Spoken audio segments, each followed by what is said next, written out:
Bienvenidos a Por Cuerda Separada. En esta ocasión vamos a estar platicando de la Constitución de 1917, porque esta semana conmemoramos otro aniversario más de nuestra Carta Magna. ¿Qué es esta Constitución? ¿Cómo surge? ¿Por qué surge? Y para eso vamos a estar platicando con el doctor Rodolfo Villalobos del Rosal. ¿Qué tal? Y, por supuesto, con una servidora, Ruth Sánchez. Déjanos tus dudas, tus comentarios, déjanos tus saludos. Nos va a dar muchísimo gusto saber desde dónde nos ves a través de las redes sociales. Si nos estás sintonizando a través de la frecuencia radial, a donde mandamos un saludo bien grande en Visión Radio, en el 94.5 de FM, aquí en la capital del Estado Grande. Y, por supuesto, a la gente hermosa de Una Voz en Acción en Chiapas, en el hermoso estado de Chiapas, en el 98.1 de FM. Saludos. Mándanos ahí, te puedes meter a Ruth Sánchez, @Ruth Sánchez 02 en YouTube, y ahí vas a ver todos los videos.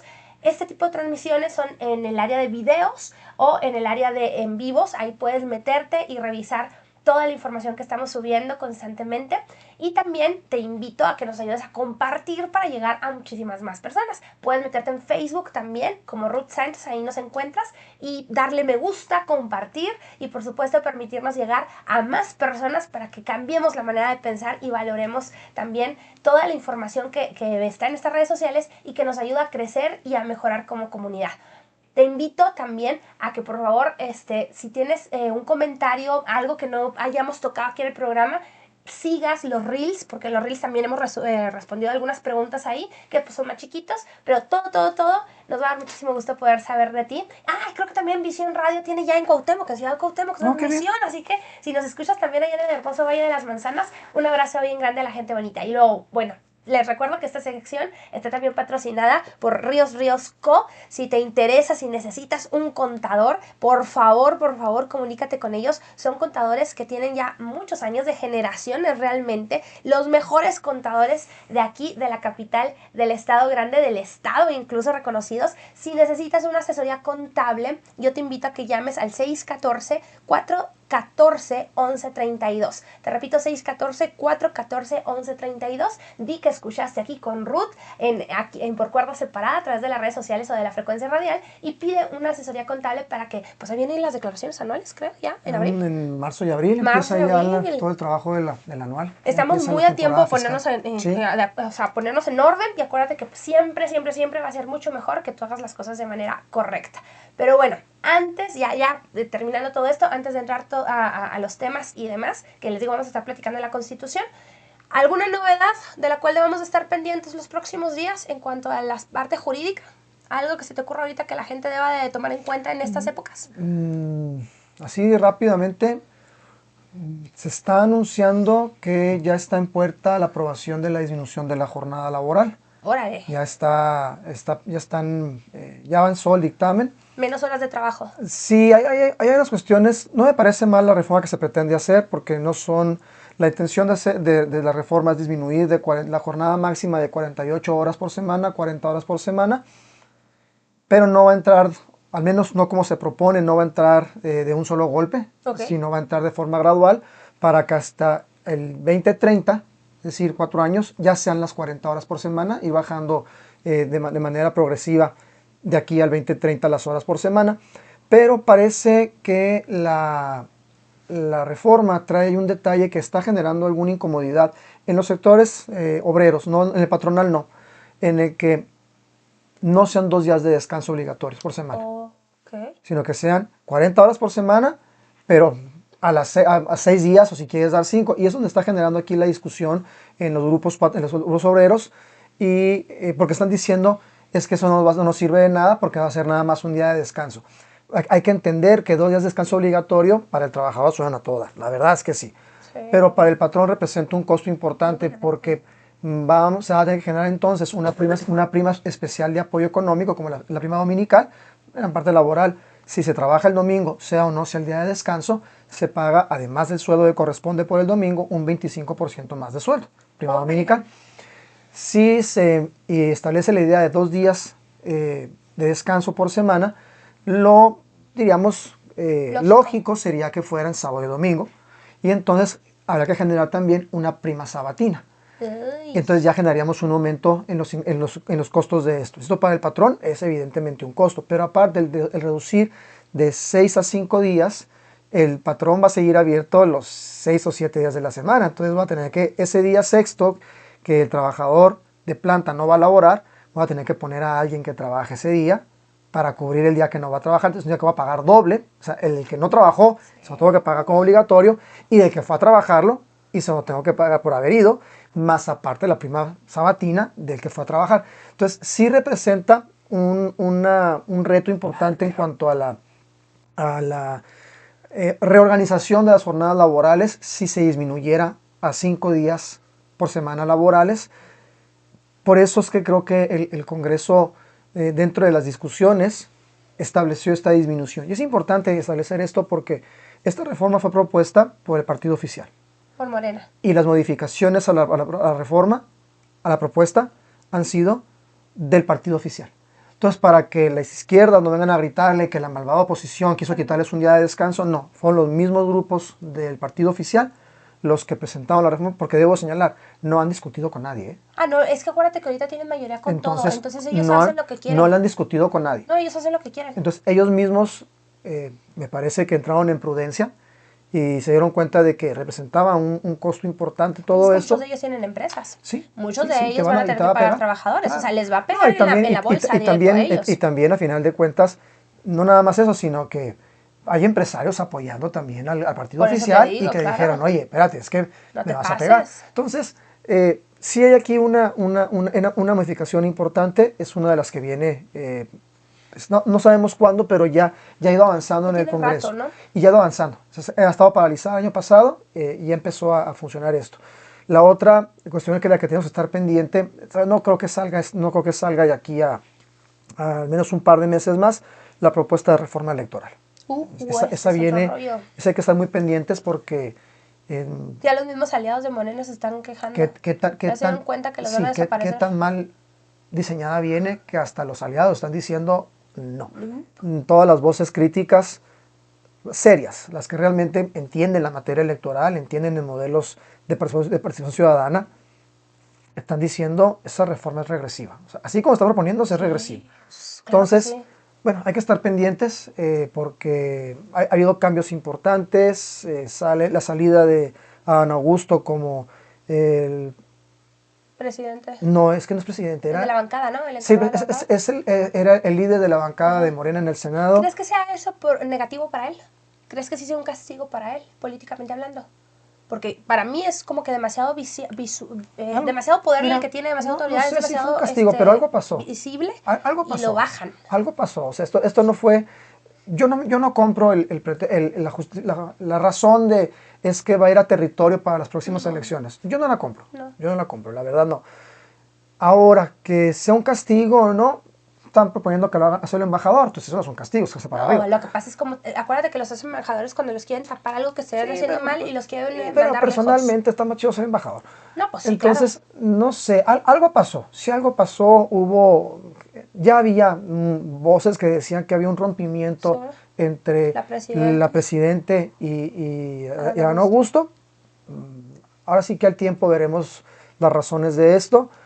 Pero la salida de él, que es uno de los radicales de Morena, también la postura me pareció muy peculiar el comentario de Ricardo Monreal. Es decir, yo también tengo preparada mi renuncia porque ninguno es indispensable y hay que pensar que ya vienen los jóvenes detrás de nosotros.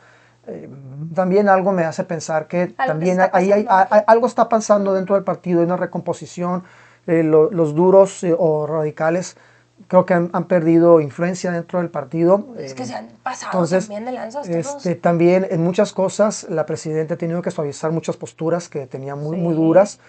Ha estado en las últimas semanas regañando con mucha fuerza a los miembros de su partido. Entonces, algo está pasando al interior del partido. No sé si sea un rompimiento, no sé si sea un debilitamiento, no lo sé. Pero que algo está pasando, eso es interesante. Y no es bueno. Pues para el partido no. Para el país, quién sabe, porque puede generar, dicen, arroyo revuelto, ¿no? Entonces, para el partido, para México es bueno. Puede hacer muchas cosas porque creo que puede regresar a una postura de que exista mayor posibilidad de una competencia política. Que los partidos son muy pobres en muchos sentidos, todos, así, agarra que quieras, ¿no? Pero creo que es una cuestión que hay que darle seguimiento, es interesante y que yo sí creo que la reforma electoral va a generar un parteaguas, donde vamos a ver qué tan fuerte es realmente el bloque oficial y vamos a ver qué tan unido está el partido oficial, ya no es lo que el partido oficial, porque esa reforma va a pisar muchos callos por cómo se pretende generar. Para mí tiene cosas que pudieran ser rescatables, no todo es malo, pero tiene muchas cosas que me parecen preocupantes para el futuro del modelo electoral. Entonces, habrá que invitar al licenciado Héctor Natera que platiquemos de esta reforma. Sería interesante que viniera mi compadre a platicar, que nos platique el que ve en la reforma. Yo lo he dicho y lo sostengo, se sostengo al que quieran. Para mí es el mejor abogado en materia electoral que hay aquí en Chihuahua, aunque ya no está en materia electoral, las azares del destino. Sigue siendo su deleite. No, es que mi compadre es... Héctor, si nos estás escuchando, dale fecha a la entrevista y vamos platicando de este asunto, va a estar interesante. Interesante platicar con él, tiene una visión muy interesante del derecho y conoce la materia electoral como pocas personas. Entonces, yo creo que son los dos temas que ahorita están más activos y que pudieran salir con cierta prontitud. Fuerte también. El otro tema que hay que estar pendiente, que me parece muy importante aquí para Chihuahua, es la impugnación que hizo el consejero jurídico de gobierno federal a la ley del lenguaje inclusivo de aquí en Chihuahua. Sí, hay que estar muy pendientes y creo que también es a nivel local evidentemente y también estar muy pendientes de qué va a pasar en Jalisco después de que una vez más por tercera ocasión se rechace la ley de infancias trans. Sí. Entonces, y lo aplaudo, qué bueno que esté, pero vamos a ver cuál es la reacción que viene. Fíjate, lo del lenguaje va a ser interesante porque la mayoría de la población en México, pero fue un tema a nivel nacional, la gente apoyó que el lenguaje se diera en las escuelas de manera correcta, no con estas payasadas de la ideología de género. Va a ser interesante que las autoridades vayan en contra de lo que el pueblo bueno y sabio está diciendo, ¿verdad? Eso va a ser interesante. En este caso van a decir, no, pero no sabe que sabe es el gobierno. Entonces va a ser interesante cuál es la postura. Vamos a ver qué dice la Corte. Bueno, ya sabemos qué va a decir la Corte. O sea, la Corte, con todo el respeto, ojalá fuera un departamento jurídico, mi departamento llega. Con todo lo que se merecen los 9 ministros de la Corte, he escuchado sus sesiones. Tan fatal. Dan vergüenza. Sí. Resuelven 5 asuntos en cada sesión, sesionan 3 veces por semana. ¿Tienen mucho trabajo? Sí, tienen mucho trabajo. Sáquenlo, o sea, son ministros, sáquenlo. Ocupados comprando camionetas y togas. Sáquenlo, según la personalidad de cada uno. Y luego deja tú que 300,000 pesos gastados en togas. Deja tú que resuelvan, tienen un servicio de comedor de 400 pesos al mes. Imagínate. O sea, se comen hombre, por favor. Al mes. Por favor, o sea. Santo Dios. Entonces, tienen aquí una coyuntura muy importante, pero van a hacer lo que hacen siempre, lo que les diga la ideología imperante en el partido, sí van a resolver, porque he escuchado las sesiones, Fatales. hay parte que no resuelve nada, Fatales. Las opiniones son vergonzosas. Muy pobres. Son Son vergonzosas. El nivel técnico es de vergüenza. Sí, para ser ministro de la Corte. De los 9. O sea, Fatal. había un par, desgraciadamente damas, porque luego dicen que esto es misoginia, pero un par de damas que habíamos que no pelean un chango a molidas.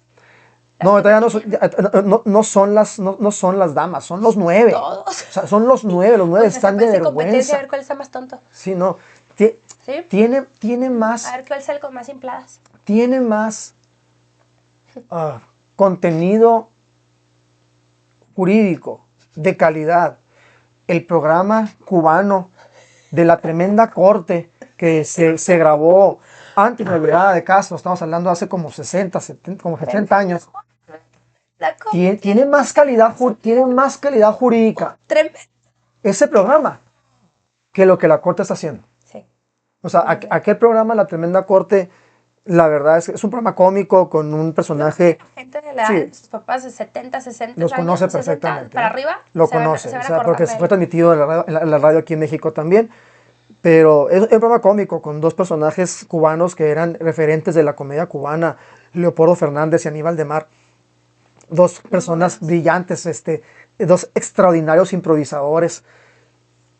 que tenían este programa en el que uno era un juez y el otro era siempre el acusado por haber hecho alguna falta menor, y había otros personajes. Se querían estar listos siempre. No recuerdo, la dama la actriz se llamaba Mimical, y no recuerdo quién era el actor del español, de Rudecindo, no recuerdo el nombre del actor, pero eran un programa que hacían mofa de un juicio. La verdad es que tiene más contenido jurídico eso que lo que estamos viendo en la corte. En la corte hay discusiones que dan vergüenza, no saben ni siquiera leer.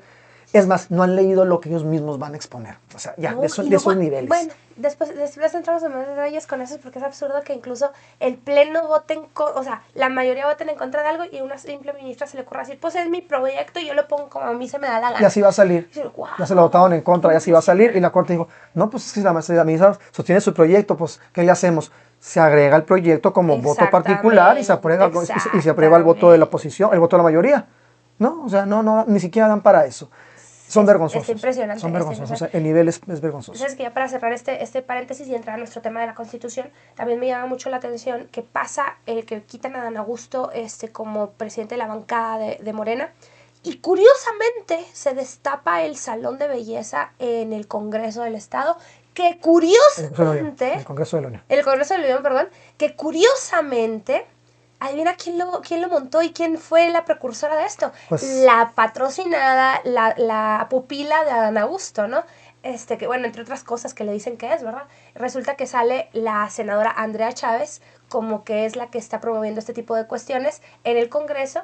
Y dije, qué casualidad, tiene un año el salón de belleza. Y justo ahorita que truena la bombita de su patrocinador, de su padrino político, le sacan a ella esta notita, ¿no? Otra mancha más que, pues la verdad es que ya está tan manchada que... Algo está pasando. Algo está pasando en Morena. Aquí en Chihuahua es interesante porque con la salida de Don Augusto, él dijo que la candidata por Morena a la gobernatura de Chihuahua iba a ser la senadora Andrea Chávez y que él la veía como gobernadora del estado. Es interesante porque independientemente de que Morena puede mandar a quien se le dé la gana, y esto hay que decirlo con votos, no con dichos, sale el alcalde de Ciudad Juárez, que es sabido que quiere ser gobernador del estado también. Cruz Pérez fue diciendo, no, en Chihuahua los chihuahuenses decidimos, no la gente que ni siquiera vota aquí. Y los chihuahuenses no se van a dejar. Exacto. Entonces hay una cuestión interesante. Y de nuevo, no sé qué esté pasando, pero algo está pasando dentro de Morena, ¿no? Es interesante, habrá que estar pendientes, o así como dice el dicho, al tiempo. De todas maneras, tú sigue orando, no porque gane un partido u otro, no, o sea, porque lleguen a la gobernatura, al Congreso, porque luego como que despreciamos un poquito el Congreso, porque la verdad es que el Congreso necesita tener ese equilibrio, pero vamos a pedir mucho porque Dios ponga personas conforme a su corazón, líderes, gobernantes conforme al corazón de Dios, con temor de Dios en esos lugares, y seguimos en la brecha, ahora sí que por Chihuahua. Pero bueno, ahora sí, Constitución de 1917, ¿cómo, por qué? Y ahora sí que entendamos la historia de nuestra hermosa Carta Magna, que ya de la Carta Magna ya no queda gran cosa, pero mira qué cosa tan bonita tenemos aquí. Esta es la Constitución, Ok, bueno, no sé, ¿sabes? Bueno, no, esa es una edición facimilar. Facimilar, sí. Pero así tal cual fue como se supone. Como está polvosa. Está muy polvosa, sí. Es que no la tocamos, o sea, la verdad es que esta Constitución no la tocamos. No, yo creo que mi segunda posesión más... Olvídense, literaria más preciada. O sea, de esta Constitución, ¿cuántos había? 1000 ejemplares. Son 1000 ejemplares. En todo el país. Sí. Es un regalo bastante, dice, Constitución Política de los Estados. Fíjense que ahorita porque viene incluso con mano escrita. Obviamente no es a nuestra mano, o sea, esta es una copia. Sí, la impresión. Pero original sí está mal. Sí, la original sí, pero esta es una copia. O sea, esta no creo que la escribieron hacia mano. Es una edición similar. Exactamente. Y está tal cual como se hubiera realizado en 1917. Sí. Entonces, ahora sí. La historia de ese documento en particular se otorgó en el 2010, por el 200 aniversario de la Revolución Mexicana. Se hizo un concurso nacional de tesis de posgrado. Y, bueno, antes, por el bicentenario de la Revolución, se mandó a imprimir esa edición facimilar y se imprimieron nada más 1000 ejemplares.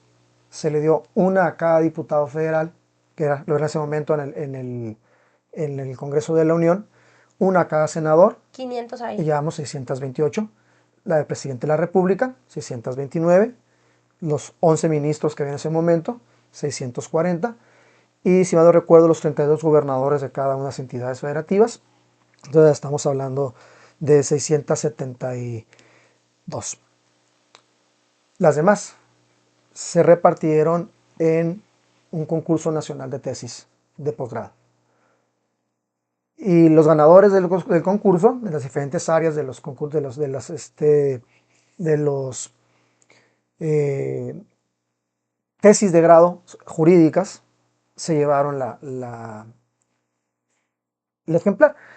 No, no, yo no gané, ojalá hubiera ganado, no, pero cuando yo cursé el doctorado, yo me gradué en octubre del 2016, ya se habían mandado, ya se ha hecho el concurso, y dos compañeros del doctorado, sus tesis sí fueron ganadoras en el concurso nacional, el doctor Felipe Holguín Bernal, que en paz descanse, y la doctora Socorro Nevares Aguirre, también en paz descanse. Los dos fallecieron. Sí, y bueno, cuando llegaron las tesis, los premios, estábamos precisamente el día del examen de grado, estábamos ahí vacilando y hablamos con nuestro Felipe Holguín, una persona que yo le tengo un enorme respeto y aprecio.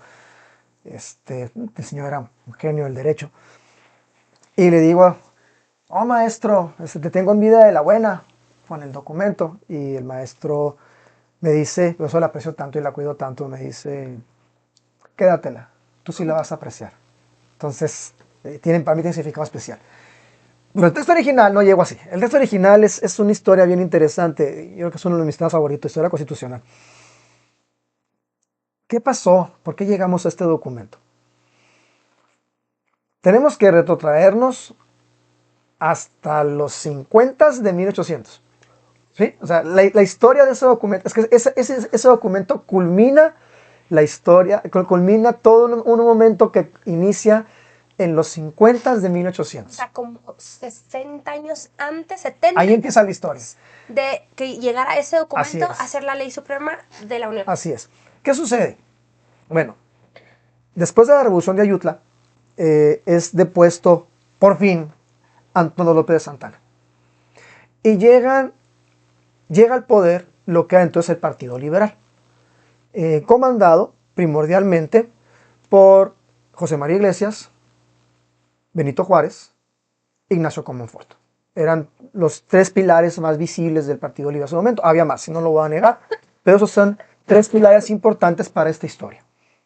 ¿Qué sucede? Se nombra presidente a Ignacio Comonfort, e Ignacio Comonfort convoca a un Congreso Constituyente que en 1857 expide una constitución, la Constitución Mexicana Federal de 1857, de corte liberal, siguiendo las ideas de del Partido Liberal que por fin llega al poder. Sin embargo, después de la Revolución de Ayutla y la llegada de Comonfort, evidentemente el grupo conservador no está de acuerdo ni con el gobierno de Comonfort ni con el texto constitucional. En ese proyecto participa también Francisco Zarco, que a la postre fue secretario de Benito Juárez, y participa también Lucas Alamán, uno de los grandes historiadores de México del siglo XIX, en el caso de Lucas Alamán como miembro del Partido Conservador. Y el Partido Conservador no está de acuerdo con el texto liberal porque la de 1857 fue la primera constitución que ya expresamente tuvo un capítulo de reconocimiento de derechos del gobernado en la forma de garantías individuales. Les llamó garantías individuales. No es el primer texto que contempla derechos del gobernado porque las 7 leyes constitucionales de 1836 con Santana, una de las leyes, la quinta me parece, sí creo que es la quinta, es que estoy tratando de acomodarlas, establecía los derechos del mexicano y establecía algunas figuras como derechos del gobernado. Pero es hasta la 57, que esto se contempla ya un catálogo específico con un título concreto, un apartado específico de la Constitución que decía garantías individuales. Ahí surgió el término garantías individuales que los que estudiaron derecho en mi época y en la tuya todavía se llamaban así. Bueno, estamos hablando de que hace ya, ¿qué? 16 años. Yo no voy a hablar de eso. Yo no voy a hablar de eso. Pero me tocó y después vino lo de derechos humanos. Sí, ya cambió el nombre, que no es una cuestión semántica, pero bueno. ¿Qué sucede? Se depone los conservadores se levantan en armas y logra quitar a Ignacio Comonfort y se nombra como presidente conservador a Félix Zuluaga.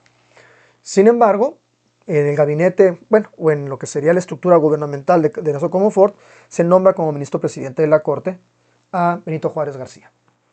Cuando llega Zuluaga, Comonfort era un general, y el poblano regresó por sus fueros y logró quitar de nuevo a Félix Zuluaga. Y se volvió a poner en la presidencia a él. Sin embargo, Juárez lo desconoce. Que les encantaba y no la pasaban. ¿Cuántos años duramos quitando presidentes porque se le daba la gana a Hasta otro? Porfirio. O sea, nos aventamos. Literalmente hasta Porfirio. Porque a mí no me parece, yo no te reconozco. Hasta Porfirio. O sea, no llegaste legítimo, ya te sí, reelegiste. ¿Se la pasaban peleándose? Sí, no, el desde Estado que mexicano, México queda como independiente. México, hasta... es que la vida de México independiente es una vida hasta Porfirio de guerras civiles. Y luego todavía le quiso aplicar Andrés Manuel López Obrador cuando Calderón, ¿te acuerdas? Sí, el presidente legítimo. Hombre, ¿qué tan viejo estará? O sea, ¿qué tan viejo de ideas estará que quiere aplicar la misma que se aplicaba Sí, bueno, en las épocas de... nos da una idea de qué pasó, ¿no? 1800. Y ya desde ahí debemos haber ido previsto qué iba a pasar. Ya sé. Entonces llega Juárez a la presidencia y entonces inicia siendo Juárez presidente. ¿Y Juárez por qué presidencia? Porque Juárez no reconoce a Comonfort como presidente legítimo porque ya se ha depuesto y no reconoce a Félix Zuluaga como presidente porque él era un usurpador. Y entonces dice Juárez, como no ninguno de esos es presidente, ¿quién seguiría como presidente en el país? Y según la Constitución mexicana de 1857 es que se promulga por el Partido Liberal, del que Juárez fue miembro y parte del Congreso Constituyente del 57, era el ministro presidente de la Corte, que casualmente era Benito Juárez. Qué curioso, Entonces, ¿verdad? Juárez llega a la presidencia, no llegó por elección. ¿Te fijas que siempre se revelaban los que tenían posibilidad de ser? Sí, siempre. Pues, entonces, Nunca se revela a nadie que dice, no va a ser? es que más quiero que se haga justicia. No. Se revela el que quiere ser. Entonces, con derecho. llega Juárez y en su gobierno, discutible en muchas formas, la parte histórica omite muchísimas cosas del gobierno de Juárez para manejarlo como héroe, que por cierto, esa idea de hacerlo héroe a través de la historia es de Porfirio Díaz y su... Un sentir de nación. Nos metió muchas mentiras en la historia. Sí, es que su secretario de Educación, Justo Sierra, era una persona que buscaba la unificación nacional a través de símbolos comunes. Sí. Y entonces el símbolo común que encontraron fue Juárez. Pero bueno, ¿qué sucede con todo esto? Juárez lleva una serie de reformas que provocan la llamada Guerra de Reforma y luego la invasión francesa, que ya se separa de eso. Esas las llamadas leyes de reforma, de nuevo de corte liberal, son leyes que buscaban afianzar el poder del Estado, eliminar el poder de otros actores políticos como era la Iglesia, pues eso es la separación de Iglesia-Estado, la creación de la idea a ver que se le puso Estado laico, la verdad era un Estado ateo conforme a la visión juarista, y luego la desamortización de bienes en manos muertas. Ojo, no es como nos la cuenta la historia que era desamortización de bienes en manos de la Iglesia, era de manos muertas. O sea, en general, los latifundios que había Todo en ese momento de una persona que tenía grandes territorios, que tenía muchísimas hectáreas de tierra, aunque no fuera la Iglesia, se lo tenían que quitar para que realmente se pudiera poner en acción. O sea, ahora sí que la tierra diera frutos en alguien que sí las pudiera trabajar. Incluida las llamadas tierras comunales de los grupos indígenas. Ah, es que esa es otra. Esa, sí, es cierto. Vamos a llamar la expropiación, no fue una expropiación, le llamaban desamortización, quitar las tierras a alguien, fue una expropiación. Bueno, ni siquiera eso, fue una confiscación. No. Entonces no fue expropiación, porque la expropiación sí paga. Fue una confiscación. Confiscación, claro. Para repartirla. Pero la hizo Juárez a predios que eran comunales, tradicionales, indígenas, que no estaban siendo trabajados. No, por ejemplo, Juárez no quería que los indígenas hablaran otro idioma que no fuera el español. Él planteaba la idea de que el indígena tenía que hablar español. Sí. De hecho, Juárez es el presidente menos indigenista que hemos tenido en la historia. O sea, ¿me gusta decir que fue el indio que llegó a la presidencia? No, sí fue. No, pues así fue, pero es que no llegó queriendo que lo trataran como indio. Él llegó queriendo que lo reconocieran como cualquier otra persona con la capacidad de gobernar. Sí, totalmente renegaba por ser, él renegaba de su origen indígena. Él era un orgulloso indio, eso no es cierto. No es cierto. Entonces, tan es así que, fíjate, se viste más como indio el presidente de la corte ahorita que Benito Juárez. ¿Cuándo sale Benito Juárez? Nunca. En una fotografía o en un retrato, pues más bien, de su época, con ropa indígena. No, nunca. Si él hubiera estado orgulloso de su condición y hubiera realmente tratado de visualizar a la comunidad indígena de nuestro país, hubiera salido con su ropa indígena. Siempre se vistió de Catrín, siempre. Sí, claro. Entonces, y luego no buscó casarse con un indígena. No, de hecho, cuando Santana lo conoce, se casó con una hija no senada. Cuando Santana lo conoce, entonces se olvida que estos personajes históricos están relacionados, que no son momentos aislados. Santa Anna pregunta, ¿y el indio este quién es? Y Juárez lo molesta, se molesta y le contesta, licenciado Benito Juárez, por favor. Sí, entonces echó por delante su condición de Su abogado, título. que hay que reconocerlo, era abogado. Bueno, ¿qué sucede? Vienen estas reformas de lo que es las leyes de reforma, también de corte liberal, y se van fortaleciendo un modelo jurídico que tenía una fuerte división iglesia-estado, una visión liberal en cuanto a ser muy protectora de libertades individuales, que buscaba el libre mercado y la economía basada en el trabajo. Juárez no era socialista para nada. No.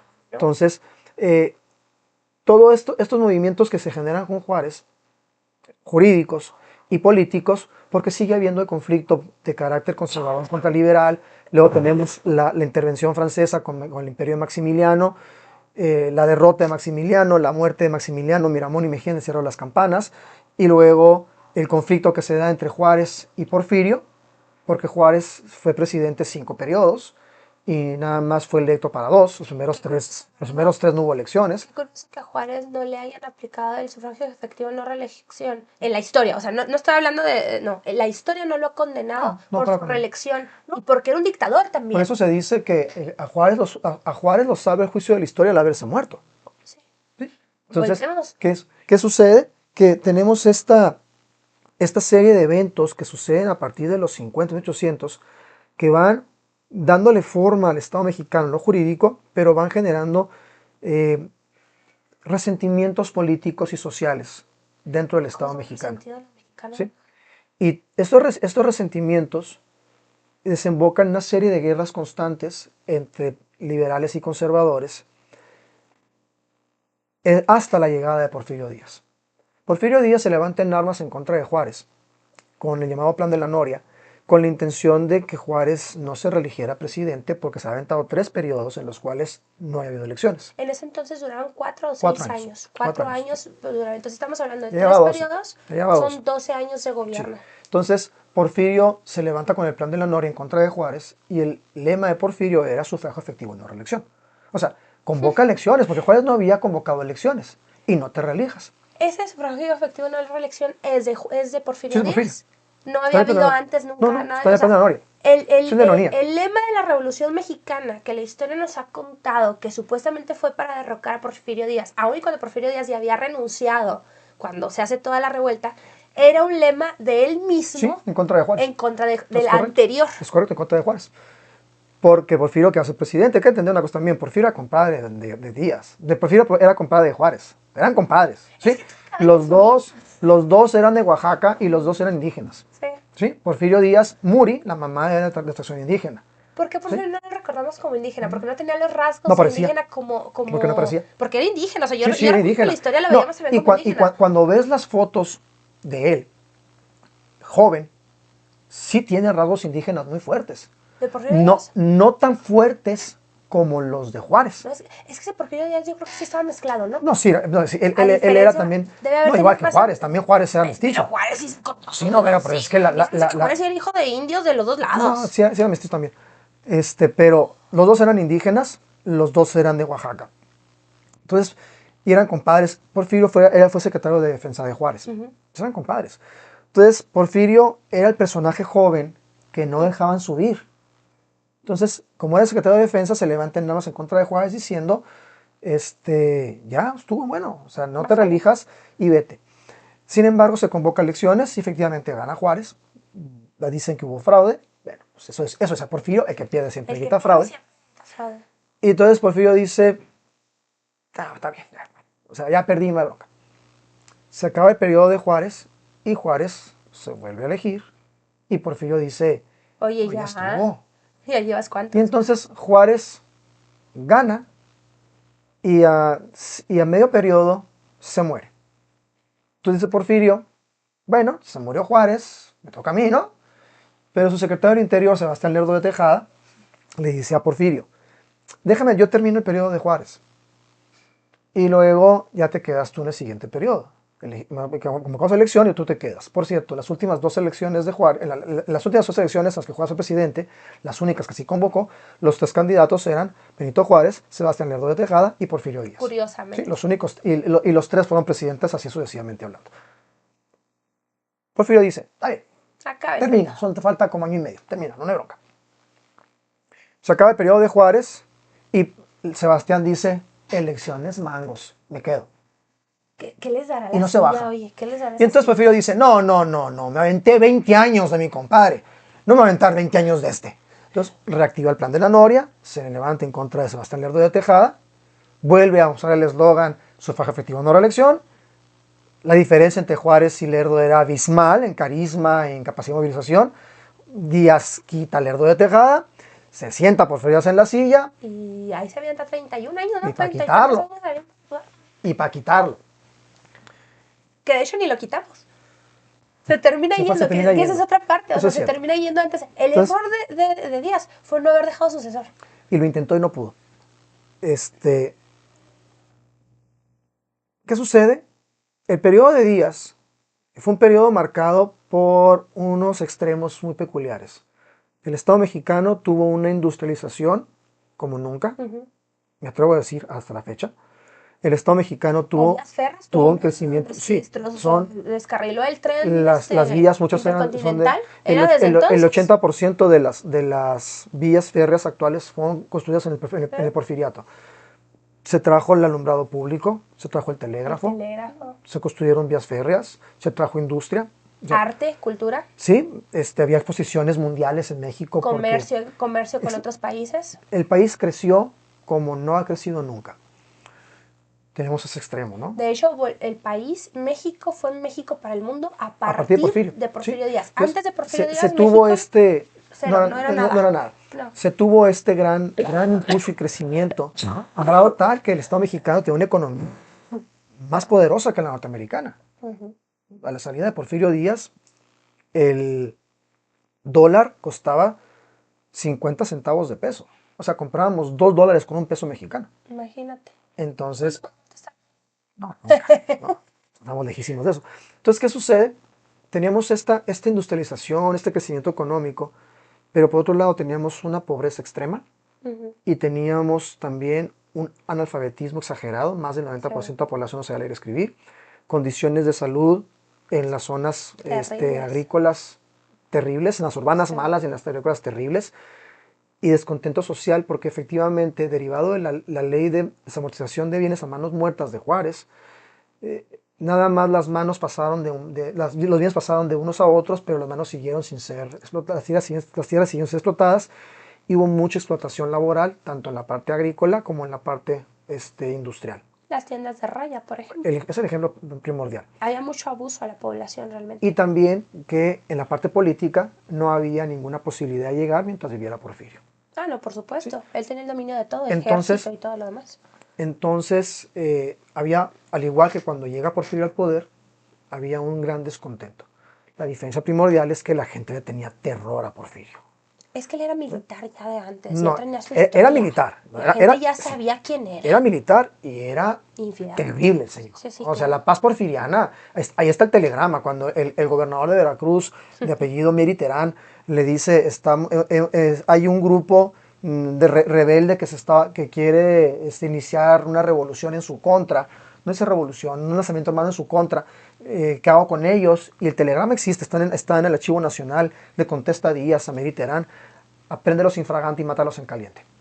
Es que la paz porfiriana se logró precisamente de estar eliminando cualquier tipo de voz o cualquier tipo de revuelta que fuera en contra del gobierno. Sí, tiene estos dos extremos el porfiriato. Por un lado, económicamente fue algo muy bueno, políticamente y socialmente fue algo muy peligroso. La gente pasaba hambre, esa es una realidad. Es una realidad.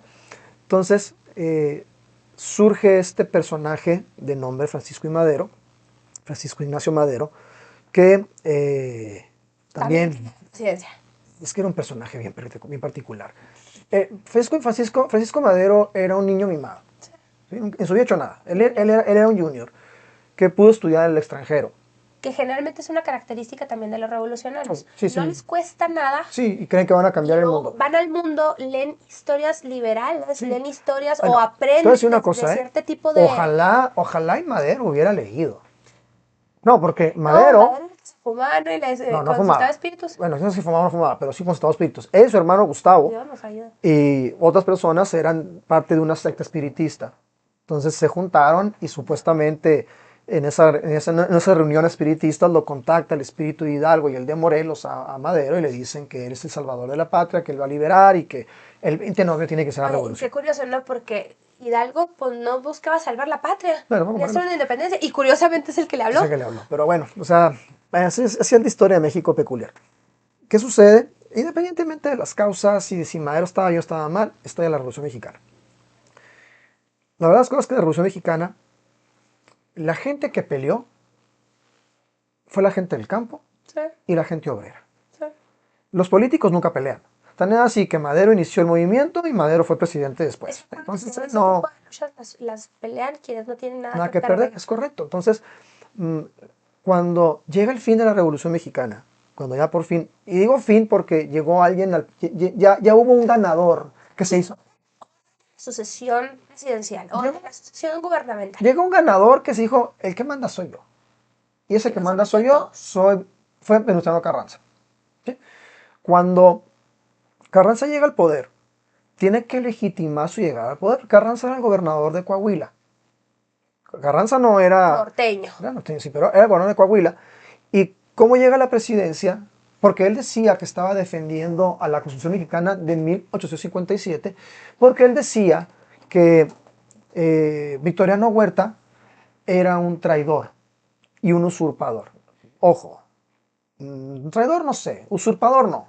Asesino sí, pero usurpador no. Pero pues, ¿cuál de todos esos? Agarra, ¿no? Todos, Escoge. escoge el que quieras. Escoge. Entonces, cuando Victoriano Huerta, a la muerte, ordenada por él, de Madero y Pino Suárez, llega a la presidencia de la República, dicen que usurpó el poder por haber mandado matar a Madero y Pino Suárez.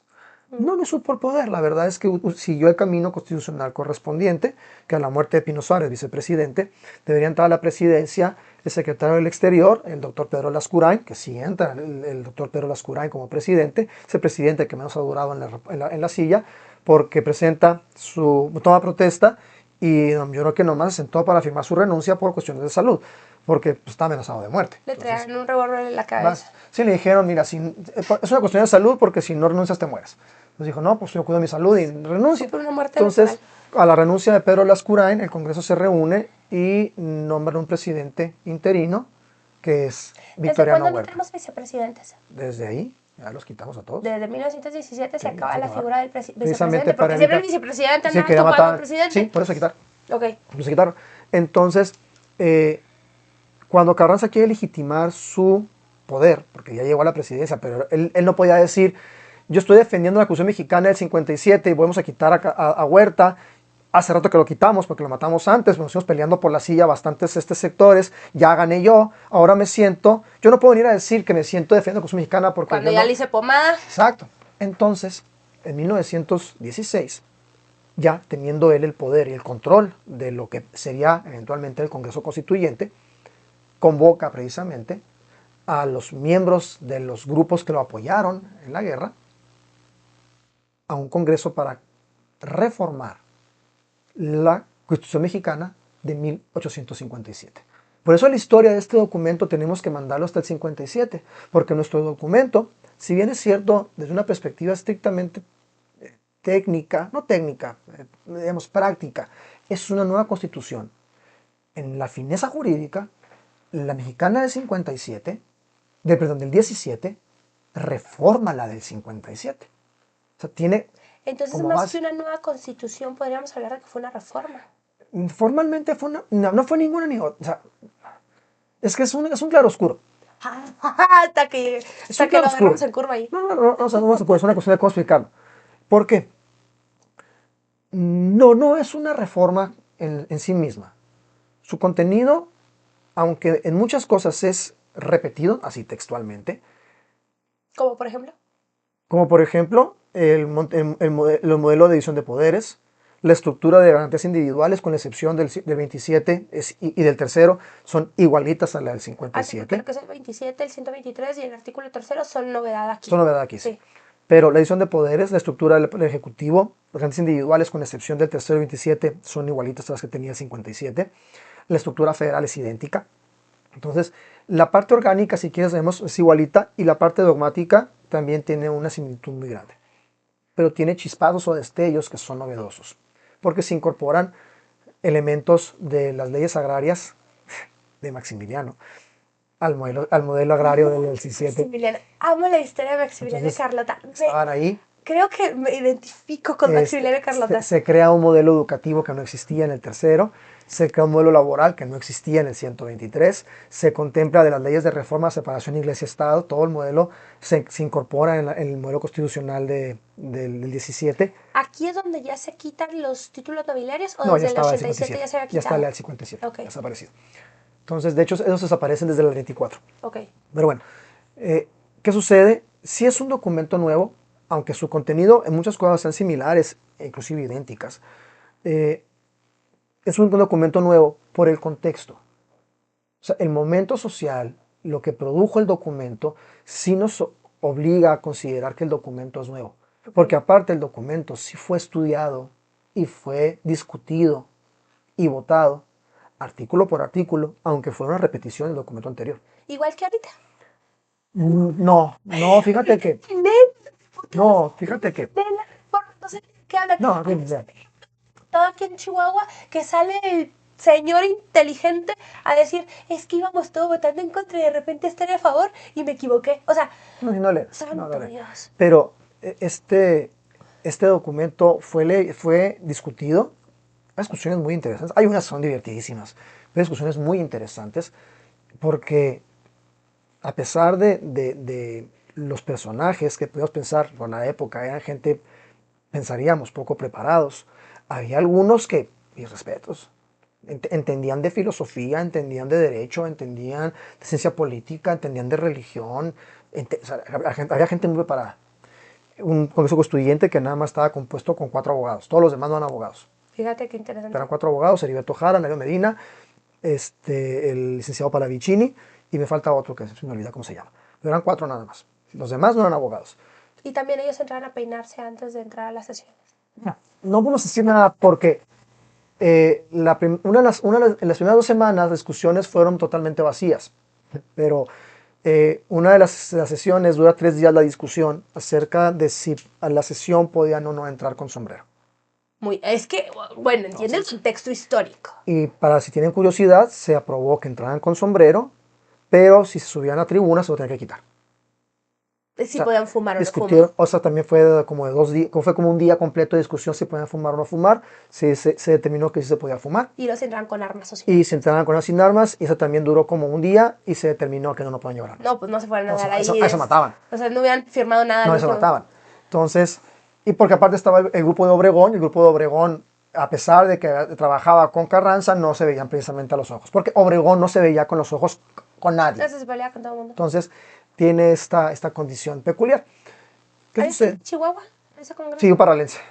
¿Cómo se llama? Ojo, no me acuerdo cómo se llama. Ahí está la foto, ahí está la imagen en Sí el me la Congreso. mandaste, pero no está en el Archivo Nacional, ¿no? O está en el Congreso. No, en el Congreso. sí. Ahorita te lo buscarás. Sí, no me acuerdo cómo se llama, pero sí es un parralense. Eso explica muchas cosas. Entonces, ¿qué sucede? Esta Constitución Mexicana de 1917 es el producto de la serie de cambios sociopolíticos y económicos que empiezan en 1857 y se convierten solamente en la cúspide, en la que se establece un mecanismo jurídico para regular las nuevas relaciones sociales que surgieron después del momento revolucionario. Comentabas que se incorpora el tercero, el 27 y el 123 como elementos novedosos. ¿Por qué se incorporaron?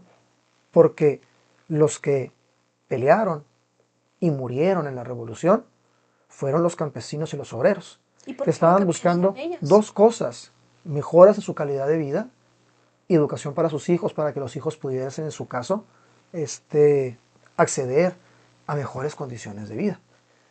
Aquí está, Manuel M. Prieto, reconocido por el Congreso del Estado de Chihuahua como el constituyente representante de la entidad en Querétaro en 1916 y en 1917, siendo posteriormente declarado benemérito de Chihuahua. Parralense. Entonces, sí recuerdo que hay uno, es uno nada más. Chihuahua había mandado 4 y nada más mandó uno a este sujeto. Llegamos a 1916. Carranza convoca este Congreso para legitimar su poder político reformando la Constitución mexicana del 57. Atendiendo a los gritos, a los llamados de lo que se había venido peleando en la Revolución. Por eso, a pesar de que textualmente dice que es una reforma, así dice, el decreto que promulga dice Constitución mexicana de 1917 que reforma la del 57. Así dice el Más decreto. bien abrogó, ¿no? La del 57. Lo que pasa es que, y volvemos al momento histórico, cuando Carranza dice que él se levanta para defender la Constitución. De hecho, si recordamos, Carranza se declara primer jefe del ejército constitucionalista.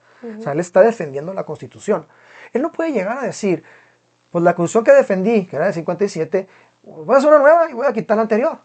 Pues es como todas las luchas, ¿no? Al final de cuentas terminan perdiendo realmente cuál era el objetivo con el que se arrancaron. Por eso tiene que sacar una idea que es una reforma. Pero no es una reforma porque no cumple con los requisitos de la reforma constitucional que se contemplaban en el propio texto de la del 57. Okay. Igualita. O sea, decía lo mismo que dice la del 17 actualmente, ya 2026, decía, esa constitución puede ser adicionada y reformada.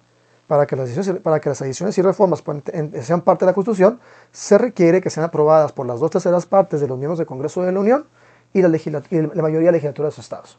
Eso decía también la 57. La redacción del artículo correspondiente, 124 me parece, era igualito, no, en la actual es el 135. En la Constitución mexicana del 57, creo que era 124.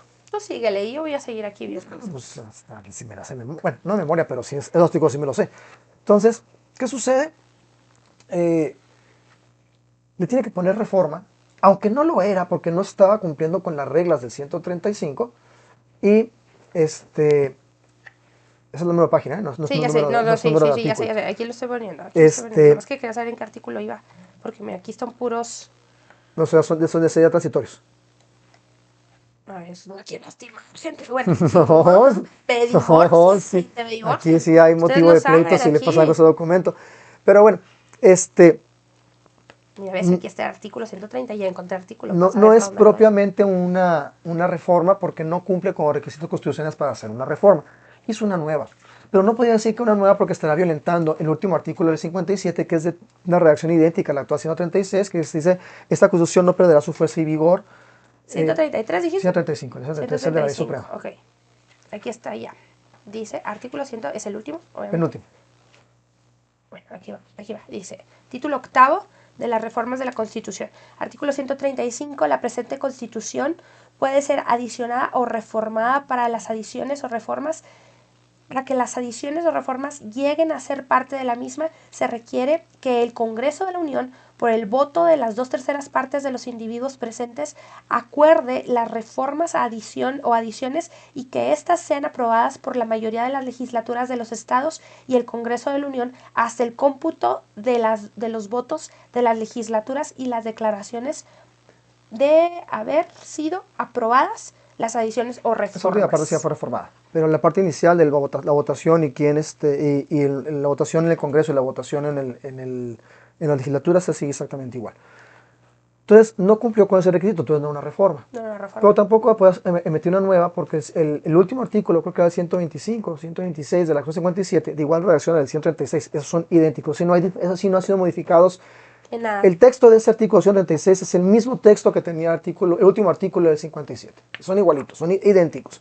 Entonces tampoco podía ser una nueva. Entonces, por eso oculta este texto nuevo como si fuera una reforma. Pero sí es un texto nuevo. ¿Por qué? Por las condiciones socioculturales y porque no cumple con el modelo para aprobar una reforma. Y en ese texto nuevo era necesario implementar las peticiones, las causas por las que la gente efectivamente falleció en el campo de batalla. ¿Por qué? Porque si no pusiéramos en la Constitución nuevo marco jurídico que surge derivado de la Revolución, las razones por las que la gente peleó, y le dijéramos, peleaste para que todo quedara igual, Pues la verdad, mejor insúltanos, ¿no? Yo creo que nos va a molestar menos que hagas eso. Entonces se establece el artículo tercero con lo que es el derecho a la educación, el artículo 27 con el contenido de lo que es el derecho agrario, que implementa unas leyes porfiristas, las leyes del 5 de enero de 1905, creo que es muy famosa la ley, pero que está basada en las leyes de Maximiliano, y el 123. Porque deben de saber que Maximiliano pedía, él y Carlota buscaban mucho que el pueblo se culturizara, se educara, y apoyaba, educación gratuita. Y apoyaba a los indígenas. Ajá, muchísimo. Muchísimo. Maximiliano, le va a doler mucho a mucha gente, era más liberal que Juárez.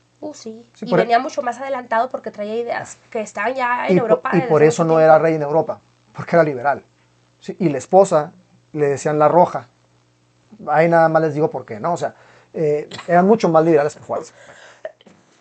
Y luego el 123 con la parte del trabajo como el otro reclamo social. El 123 tiene una historia bien interesante, porque si analizamos el orden de la Constitución, el texto original, de hecho todavía tiene un orden que tiene cierta congruencia. Vamos viendo los artículos acomodados en cierto orden que os permite darle una forma, una lectura que tuviera cierta manera de entenderla de manera más sencilla. Los primeros 29 artículos hablan de derechos humanos. Y luego se acaba esa parte, a partir del artículo 30 comienza lo que se conoce como la parte orgánica y contempla primero quiénes son nacionales y ciudadanos del Estado, y luego establece el ejercicio del poder público con lo que es la soberanía, y luego la forma de gobierno, la forma de Estado, y luego la estructura de los tres poderes de la Unión. Y luego llegamos al artículo 115, ¿sí? Vamos de corrido hasta el artículo 115. Y cuando llegamos al artículo 115, empieza de las entidades federativas, empieza a hablar de los estados. Entonces, dime si tiene sentido lo siguiente. Artículo 115 habla de la forma de gobierno de los estados, su división política y el municipio. Son los tres elementos del 115. 116, división de poderes en los estados y estructura mínima del ejecutivo, legislativo, judicial, así como de los demás órganos que tienen que contar los estados de la república. 116. 117, cosas que los estados no pueden hacer bajo ninguna cuestión. Prohibiciones absolutas a los estados. 118, prohibiciones que los estados no pueden hacer a menos de que tengan permiso del Congreso de la Unión, prohibiciones relativas. 119, la obligación de los estados de cumplir y hacer cumplir las normas federales. Artículo 120, la relación que existe en el gobierno, no miento, 119 es la intervención federal, cuando la federación puede intervenir en el estado. 120, la obligación de los estados de hacer cumplir las normas federales. 121, las relaciones y validez de los actos de otros estados en el territorio del estado, de un estado en lo particular. 122, estructura y formación de la Ciudad de México. 123, derecho del trabajo. 124, distribución de facultades entre el estado y la federación. Bueno, es que comprende, viste la letra, ¿no? Sí. O sea, está hecho a mano. Volver a transcribir todo eso, pero de nuevo, lo del trabajo, de nuevo, se supone que o sea, no tiene sentido que el contenido del 123 sea ese. No, pues claro que no. Sí, tú ves el orden, el capítulo en el que está en medio. ¿Qué artículo debe haber ido? El quinto. Desde el quinto que el habla quinto del trabajo, pero lo debieron haber metido, o sea, debieron haber hecho un sexto que hablara, en lugar de 123, el artículo sexto, o en el quinto, ahí haces todo. Cualquiera de los dos, da igual si lo pones en el quinto o en el sexto, o sea, pero si en el quinto hablas del derecho al trabajo. Es que debemos en el quinto. ¿Sí? Y eso fue exactamente lo que pasó después. Por eso el 103 está ahí. Cuando me preguntan, ya cuando yo hago este estudio en la facultad, a ver, vamos a checar el contenido de los artículos previos y posteriores a 123. Y luego le preguntan, es que no tiene sentido, ¿por qué está ahí? Y les digo, por culpa del calígrafo. Es que chéquense, o sea, yo no sé si la cámara va a captar esto. Sí, mira, sí lo va a captar. Ahí va, mira. O sea, vean la letra.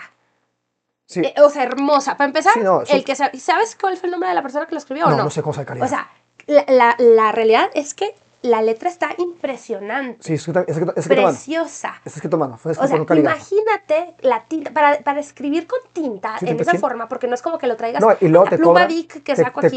Te cobran por letra. Ajá, o sea, sí, o sea, no te cobran por otra cosa. Entonces borrar y volver a empezar o transcribir esto, y hoy en el 122, no, hombre, la historia es bien interesante. La historia es bien interesante porque cuando ya empieza se termina la discusión, empieza ya la aprobación de los artículos. Cuando se está, cuando se está trabajando en la discusión del quinto, surge la idea de implementar la parte de derecho del trabajo. Está primero el derecho a trabajar, tu derecho a trabajar en lo que tú quieras, y luego ya viene, en teoría, debería seguir tu derecho, ¿qué derechos tienes si eres empleado? Y entonces empieza la discusión y se dan cuenta que es una discusión muy complicada. Se está discutiendo el quinto todavía, ahí se iba a poner, pero se dan cuenta de que ya es una discusión muy complicada y entonces hay que hacer un dictamen especial. Y se lo entregan a un abogado, también poblano, de apellido Pallavicini, que era miembro de ese Congreso de la Unión, y le dicen, hay que hacer el dictamen sobre Pallavicini, yo me lo aviento. Y entonces se retira Pallavicini de las sesiones del Congreso a trabajar en su despacho en Puebla para hacer el dictamen de lo que sería, de lo que eventualmente el 123. Empieza a trabajar. Siguen discutiendo y luego empiezan a aprobar. Se aprueba el primero, se aprueba el segundo, se aprueba el tercero, se aprueba el cuarto, se aprueba el quinto, se aprueba el sexto. Empiezan a aprobar. Y el otro trabajando en su dictamen del quinto. Los dos ni cuenta, ¿eh? Y entonces, por ahí del 10, 12 de enero, ahí tengo la fecha de cuando se aprueba el 123. Por ahí está el diario de debates. Llega Pallavicini. Aquí está mi trabajo. Aquí está el quinto, señores. Perdón. Pues aquí está el quinto. Me lo encargaron así. Oye, pero ya pasamos el quinto. Y si se fijaron, está escrito a renglón seguido. O sea, no es una hoja, un artículo que sigue el otro. No, a renglón seguido se acabó el quinto y empieza el sexto. Y entonces dicen, oye, es que yo no puedo poner esto en el quinto porque es destruir del sexto en delante. Y, ojo, esto es bien importante. Yo creo que fue una rebelión del que estaba escribiendo. ¡Ah! No. Es que esto es bien importante. Cuando Carranza convocó al Congreso Constituyente en 1917, le dio 2 meses para acabar la Constitución. Ah, caray. O sea, les dijo que el 31 de enero tenía que estar lista porque el día 5 de febrero se iba a promulgar. Porque el 5 de febrero de 1917 se conmemoraban los 60 años de la promulgación de la Constitución Mexicana en 1857. Por eso había que sacarla para el 5 de febrero. Entonces les dijo, me la tiene que tener lista el día último de enero. Fue la forma de matar la conmemoración de la otra Constitución. Entonces, tráiganme una nueva para el último de enero. Entonces, por ahí del 20 llega Pallavicini y les dice, aquí está el quinto. Entonces dice, oye, espérame, no podemos nosotros, no tenemos ya el tiempo de destruir todo, aparte el dinero que hay que pagarle al calígrafo para que lo vuelva a hacer. O sea, y si le digo, tienes 10 días para poner esto y todo lo demás que ya pusiste. ¿Me quema lo que ya escribió? No se puede, o sea, no se puede hacer. Entonces la pregunta fue, ¿en qué vamos? En el 123, ponlo ahí. Y ahí pusieron el contenido de trabajo que debe estar en el quinto y se puso en el 123 y por eso vamos leyendo que los previos tienen que ver con los estados y el siguiente, el 124, también tiene que ver con los estados y sistema federal. Entonces está ahí en medio, ¿por qué? Pausa y continuamos. Porque ahí era el que íbamos y ahí lo pusieron. Entonces, nuestra constitución es una constitución muy peculiar. Fue una constitución muy avanzada para la época, sumamente avanzada para la época. No, el amparo se introduce desde el Acta de Reformas de 1847. O sea, ya tenía camino andado. Sí. ¿No se le modificó nada para el 17? No, básicamente se quedó como está la del 57. Okay. El amparo surge doctrinalmente como figura, surge como figura jurídica, no doctrinal, como figura jurídica, surge en el proyecto de Constitución Independentista de Yucatán de 1940. Sí, eso fue lo... Y luego, después, como proyecto de Manuel Crescencio García Rejón. Y luego, en 1842, se hace una propuesta de reforma al modelo constitucional. Bueno, se propone hacer una constitución en 1842, no se logró. Y esta propuesta de reforma de 42 contempla el amparo, como más o menos entendemos ahora, bajo el proyecto de Manuel Otero, de Mariano Otero, copiando las ideas, o adoptando las ideas de Manuel Crescencio García Rejón. Y pasa la del 43, también con Santana, no se logra nada. Sin embargo, en el 47, otra vez se quita Santana, se retoma la vigencia de la Constitución Mexicana original del 24 y se agrega una serie de artículos que se le conoce como el Acta de Reformas del 24, pero es del 47, y en ellas se incorpora por primera vez el juicio de amparo. Entonces en el 47 ya no tocó nada, dijo, no seguimos se lo trajo. La del 47, la del 57 reproduce ya en un orden lo del amparo, lo amplía y lo mejora. en la del 57, y luego del 57 al 17 esencialmente se queda igual la parte del juicio de amparo. Sí hay reformas menores en cuanto a procedencia, no existía el amparo directo todavía en esa época, el amparo directo surge hasta, me parece, los 60 en el Código Civil local, en el Código Civil federal, eso es más nuevo, pero lo de la parte del amparo en sus ideas originales, el 17 la retomó el 57, la del 57 del 47, la del 47 toma las ideas de la propuesta de reforma del 42, que a su vez se basó en las ideas de la Yucateca del 40. Entonces, más o menos esa es la historia del amparo. Entonces, realmente, 1917, Constitución, las cosas nuevas para esto fue el artículo 3, que es el de la educación. Correcto. Educación laica, educación gratuita. Las iglesias obligatoria. no podían generar educación primaria. Y ojo, era hasta la primaria lo que se debería. Y de luego, hecho, nada más era primaria. En esa época no hay ni siquiera preescolar. No, primaria. La educación primaria tenía que ser obligatoria, laica y gratuita. Sí, nada más primaria. Y no podía darse bajo ninguna circunstancia por las iglesias. No, para nada. Y luego tenemos el artículo 27, derecho agrario. El derecho de la tierra. Así es. Donde sale elegido las comunidades agrarias. Establecer la protección a la propiedad ejidal para que no se las pudieran quitar como forma de propiedad social, establecer el alcance de lo que era la pequeña propiedad, porque había esta combinación, porque había hacendados que decían, pero yo no quiero perder mis tierras, entre ellos Carranza, casualmente. Entonces se establece el límite a la pequeña propiedad y se declaran nulas todas las enajenaciones que se habían hecho con las leyes de desamortización de bienes de manos muertas de Juárez a los pueblos indígenas. Okay. Sí, porque ese era el reclamo de Zapata, porque la bronca de Zapata era con Juárez. Eso hay que entenderlo. La bronca de Zapata era con Juárez. No era ya con Carranza acá. No, ni con Porfirio, la bronca era con Juárez.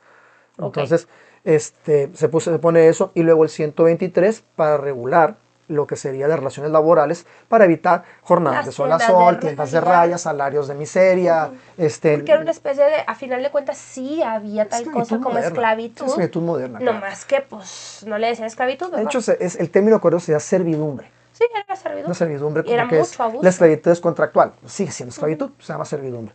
Entonces son las tres grandes novedades que tiene el modelo. Se reafirma la parte de la separación iglesia y Estado, y lo demás básicamente queda de manera similar. Se reestructura para darle cierto orden al modelo, se amplían un poco las facultades de la Corte, se entrega una facultad de investigación que no existía en la del 57, y esa facultad de investigación, que ya no la tiene la Corte, la tiene la Comisión de Derechos Humanos, se movió de artículo nada más, era un párrafo, está en el 99, era un párrafo que no tenía antecedentes, porque no estaba en la del 57, de hecho no estuvo ninguna acusación previa a la facultad de investigación de la Corte, pero además de que no estuvo en ninguna acusación previa, en el proyecto que manda Carranza está el artículo, pero no hay exposición de motivos, no hay nada, simplemente lo pusieron ahí, de dónde lo sacaron y para qué lo sacaron, habrá Dios, ahí lo dejaron. A alguien se le ocurrió y ahí va. Sí, ahí lo dejaron. Okay. Entonces, por eso volvemos que es sui generis el documento y no lo podemos entender si no entendemos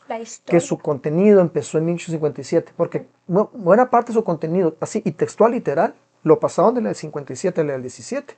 Le agregaron cosas nuevas, reacomodaron algunas, y entendemos que el contexto implica que sí es un documento nuevo, pero es un documento nuevo porque tomaba lo del 57, leyes de reforma, contemplaba también cuestiones, la parte agraria que empezó con Maximiliano, la educación. Entonces la parte educativa. Entonces, todos esos elementos sí nos hablan de un documento nuevo,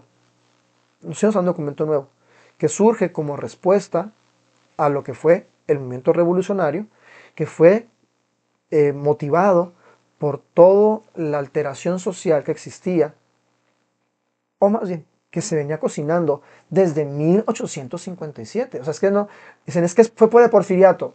No, el porfiriato fue la cereza. Ya los problemas venían creciendo desde antes, vaya. Todo el periodo de Juárez es un periodo de guerra.